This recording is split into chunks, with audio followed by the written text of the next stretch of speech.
Red Bull had 3 of the top 4 on Saturday, and leader Seth Quintero looked to press home his advantage today. Cristina Gutierrez was with him for 200k, but Red Bull's reliability issues returned as she faded badly, and Demevius was still stuck in the sand hours after the day was won. MSK Rally's rookie Pavel Lebedev put in an impressive drive for his first proper Dakar special. He crossed the line in 4th place. Disappointed on stage 1A, but made up for it today, finishing 11 minutes down. Sweden's Sebastian Eriksson, driving for EKS South Racing, is another man at Dakar for the first time. He had a top 5 finish yesterday and improved to 3rd today with co-pilot Wouter Rosegaard.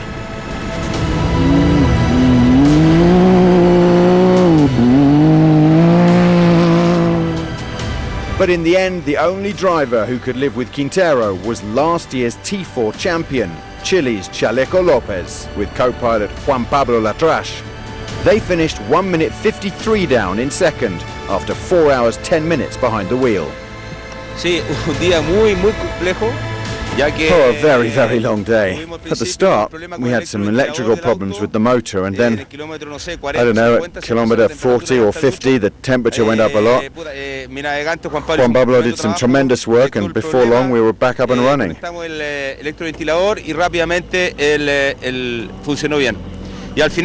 Also, there was a super complicated point towards the end. Loads of people were lost. We were stuck there for 15 minutes about. We called, and luckily they came to help us. We're very happy. Dakar started well, but there's so long to go, and this Dakar is going to be really complex. No doubt about the early frontrunners in this year's lightweight prototypes, though. Seth Quintero and Dennis Zentz. The US-German duo led from start to finish, and with the other Red Bulls fading already, it's now clear who the team leader is.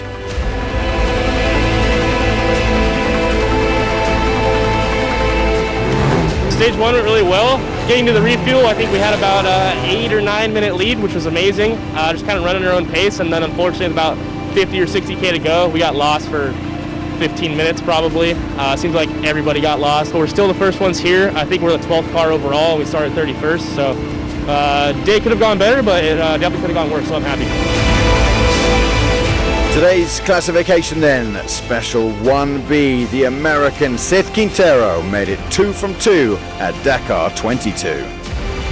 And he leads obviously overall, but it's Lopez Contardo, Chaleco, in 2nd place at the moment. It's an adventure, and that's probably my favorite part, is the adventure aspect and going all around the countries and all of the different bivouacs and the challenges of every day and racing over and over and over for 12 days. It's really amazing.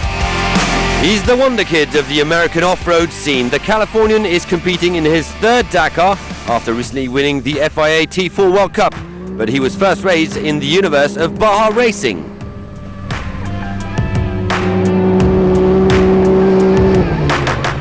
Well, the relationship between the Dakar Rally and American motorsport fans is it's very interesting because it's very different from all the ways that we race in America and as well down in Mexico.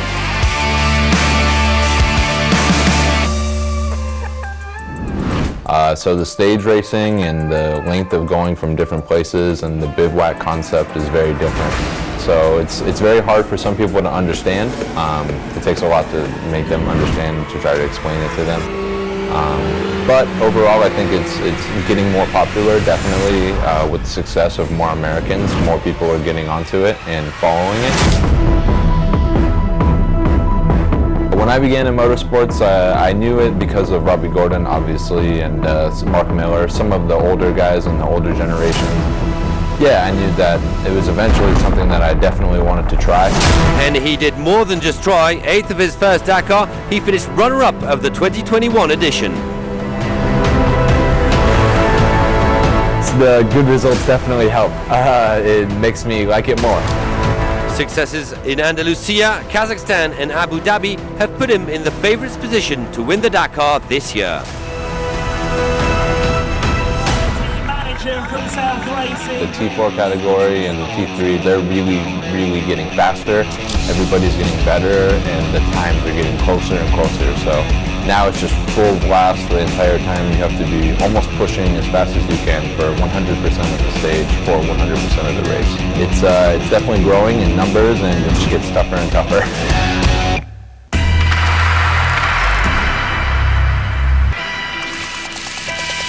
This is the T4 class for side-by-side vehicles. And it was a good start to Molly Taylor's Dakar debut. The Australian rally champion only got her first real taste of competitive off-road driving in last year's Extreme E Series, which she won with Johan Kristoffersen. And here she is impressing, bringing the Can-Am Maverick to the stage end in 13th.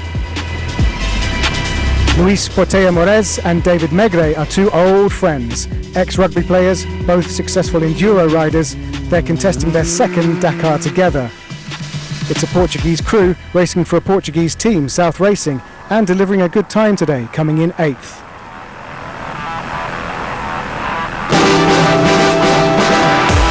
Normal service has resumed for the Goxal brothers. Younger sibling Michal Goxal has taken his place ahead of Marek and is firmly in the battle for the podium after his 4th place last year. Brazilian Rodrigo Lupi de Oliveira is making his Dakar debut, and his quick time on yesterday's short stage was clearly no fluke. A huge achievement to finish stage 1B in 3rd place, only 4.5 minutes off the scratch time.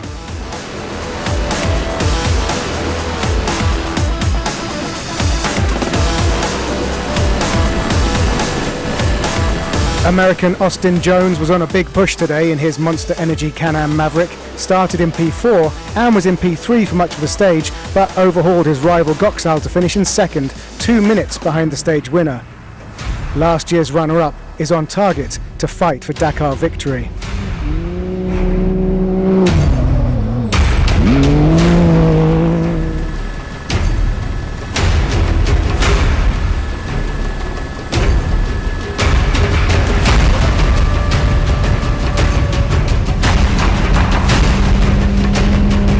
The stage winner was Jones's South Racing teammate Aaron Domzala. The Polish crew made up places on this stage and have stamped their authority on the fight at the front.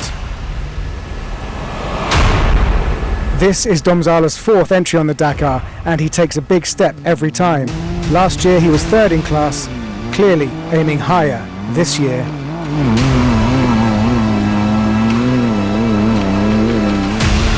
Confirmation that Domzala wins the stage, and an impressive start for rallycross star Rokas Baciuska on his Dakar debut. The youngest ever Lithuanian to compete in this event is in 6th. But the 3 main contenders for victory are in the top 5, Domzala, Jones and Goxal, but there's a long way to go.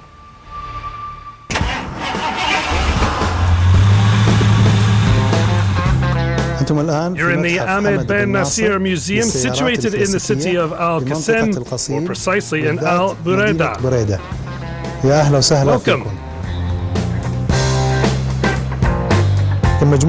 We have more than 100 cars, top of the range and rare models. The oldest is from 1899, the most recent 1979. A wide collection. All the cars are fully serviced. Every one of them is an original.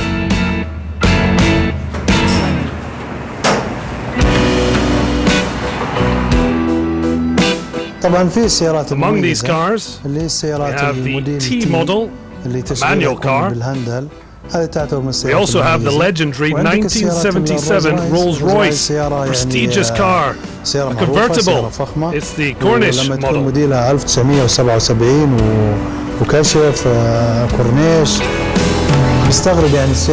I'm surprised. She's more than 40 years old. The smell of the leather is still there. It's just fabulous.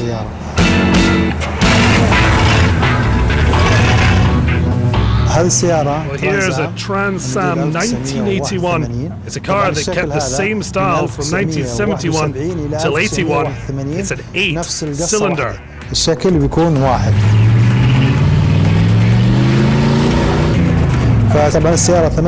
one of the most powerful in the category of muscle cars. At the time, we used to watch American TV series. This model made us dream.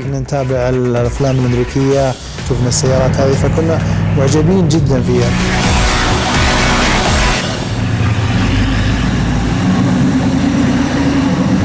The restoration of the vehicles are done in this garage. The repairs, paint jobs, and restoring them to their former glory, all done here by top professionals.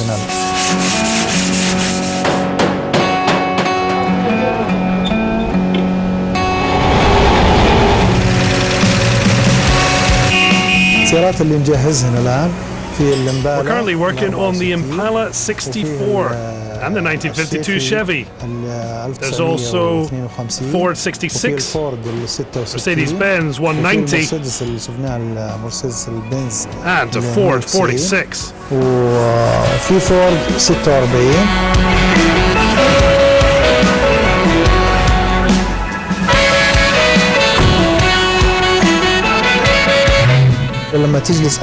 When I climb into a classic car, it's an incredible feeling.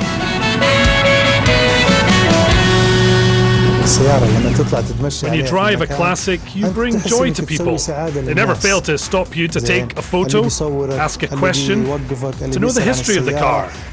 You can see it in their eyes, it makes them happy. It's really a pleasure for them, a pleasure that we share.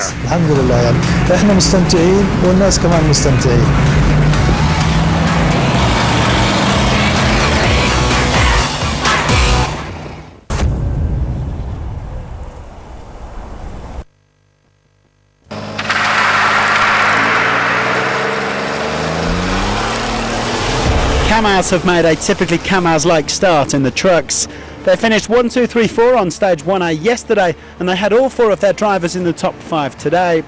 Well, this could well be the battle of Dakar 2022, the 4-time winner Eduard Nikolaev and the defending champion Dmitry Sotnikov. Nikolaev was part of the management team at Kamaz Master at last year's Dakar, but now he's back behind the steering wheel and looking to add to his wins in 2013, 17, 18 and 19.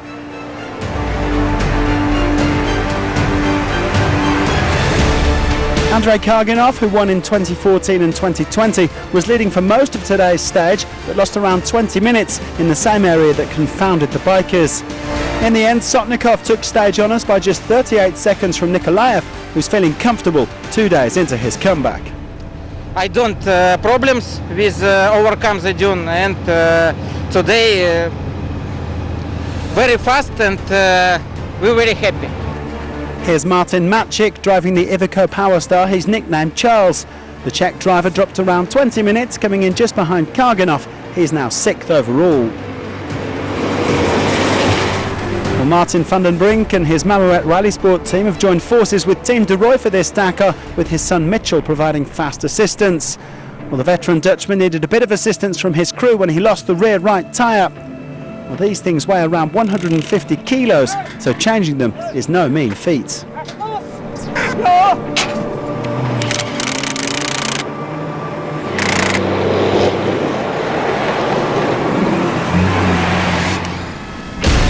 With Kamaz speeding away to a 1-2, Aleš Lowprice managed to get on the stage podium in 3rd.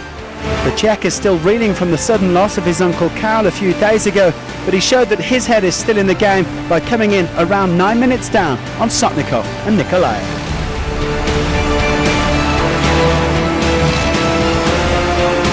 Janus van Kasteren was the highest placed of the de Roy team today in 7th, followed by the 3-time quads champion Ignacio Casale. Sotnikov back on top of the leaderboard then, but he only has 31 seconds on his teammate Nikolaev. Let's go, mate. We've never been so close. Go, cap 95.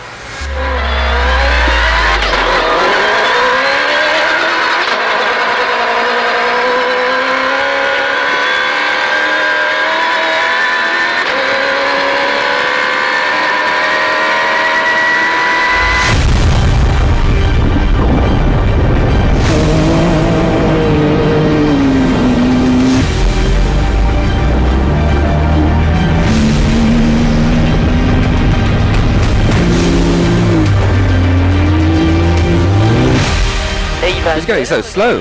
Yes, so slow. Overtake him.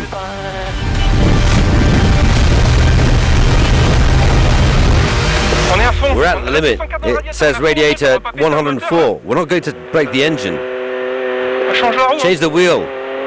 Too bad. What do you want us to do? We're not going to break the engine now.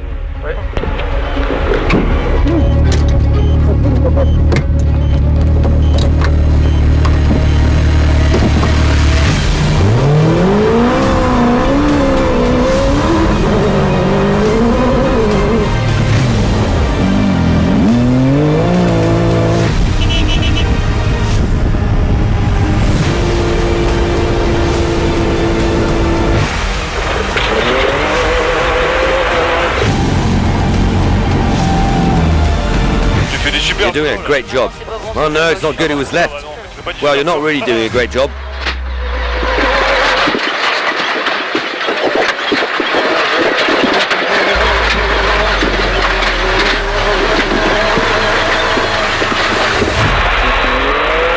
Is that the finish? Well, we punctured. It had never happened before. Too bad the terrain was fantastic. Listen, we did our best. We just punctured, others broke down. Plus 628, and that's the way it is. First bivouac for the Dakar Classic competitors.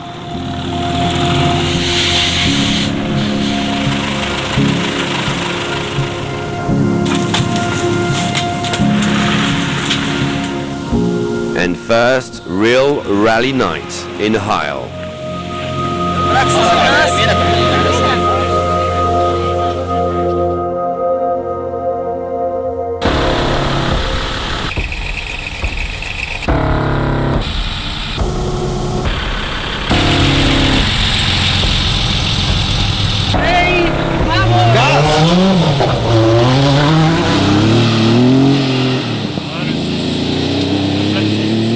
And then came the first kilometers of racing for the 146 cars and trucks. A 19-kilometer special, nothing too complicated, but in this regularity rally, there were already a few issues.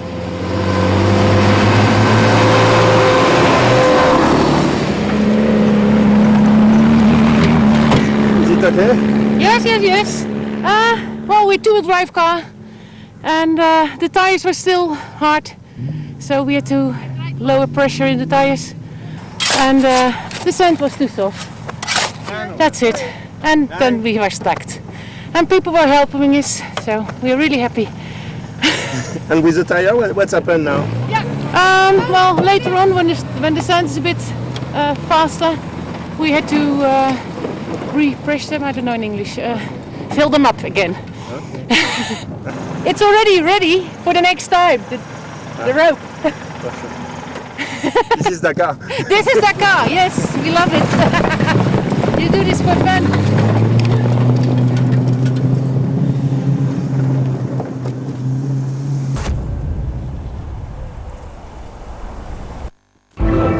The Dakar was honoured by a visit of newly elected FIA President Mohammed bin Sulayem.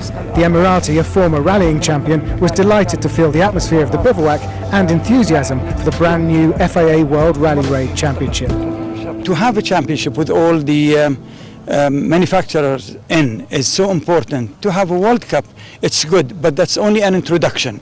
So now with the interest of the manufacturers and with the coverage of a promoter, a proper promoter, I am very much, I look at the bright future of motorsport, and especially rallying, and especially raid rallies, definitely. And the first leader of the World Championship is today's stage winner Nasser Al-Attiyah, collecting the first points up for grabs at the end of each stage. He captures 5 points and leads ahead of Loeb and Prokop.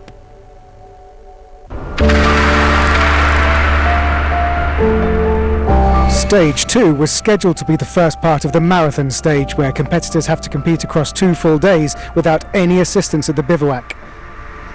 But heavy rain in the desert has caused freak flooding at tomorrow's site in Al-Attiyah, forcing the organisers to change the plan.